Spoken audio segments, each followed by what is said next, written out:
అంతర్జాతీయ అంతరిక్ష కేంద్రానికి వ్యోమగాములను తీసుకెళ్లేందుకు ఉద్దేశించిన అమెరికా నూతన క్యాప్సూల్ను స్పేస్ ఎక్స్ సంస్థ నింగిలోకి పంపింది. డ్రాగన్ ఆస్ట్రోనాట్ క్యాప్సూల్గా దీనికి స్పేస్ ఎక్స్ సంస్థ పేరు పెట్టింది. ప్రయోగాత్మక పరీక్షల భాగంగా క్యాప్సూల్ను స్పేస్ ఎక్స్ అంతర్జాతీయ అంతరిక్ష కేంద్రానికి పంపింది.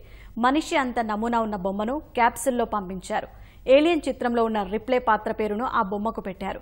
వ్యోమగాములను పంపించే ముందు తలెత్తే సమస్యల అధ్యయనానికి బొమ్మతో డ్రాగన్ క్యాప్సూల్ను ప్రయోగించినప్పటి నుంచి 27 గంటల్లో అంతర్జాతీయ అంతరిక్ష కేంద్రానికి చేరుకోనున్న స్పేస్ ఎక్స్ క్యాప్సూల్ 5 రోజులు అంతరిక్షంలో చక్కర్లు కొట్టి వచ్చే శుక్రవారం తిరిగి అట్లాంటిక్ సముద్రంలో పడిపోతుంది. 2 వ్యోమగాములతో తదుపరి ప్రయోగాత్మక పరీక్షను జూలైలో స్పేస్ ఎక్స్ చేపట్టనుంది. ప్రమాదాల నేపథ్యంలో అమెరికా అంతరిక్ష పరిశోధన సంస్థ నాసా 2011 జూలైలో తమ స్పేస్ షటిళ్ల కార్యక్రమాన్ని రద్దు చేసింది. అప్పటి నుంచి రష్యాకు చెందిన సోయాజ్ క్యాప్సూల్లో వ్యోమగాముల్ని అంతరిక్ష కేంద్రానికి పంపుతున్నారు. ప్రైవేటు సంస్థలైన స్పేస్ ఎక్స్, బోయింగ్లకు నాసా అంతరిక్ష నౌకల తయారీ కాంట్రాక్టును అప్పగించింది.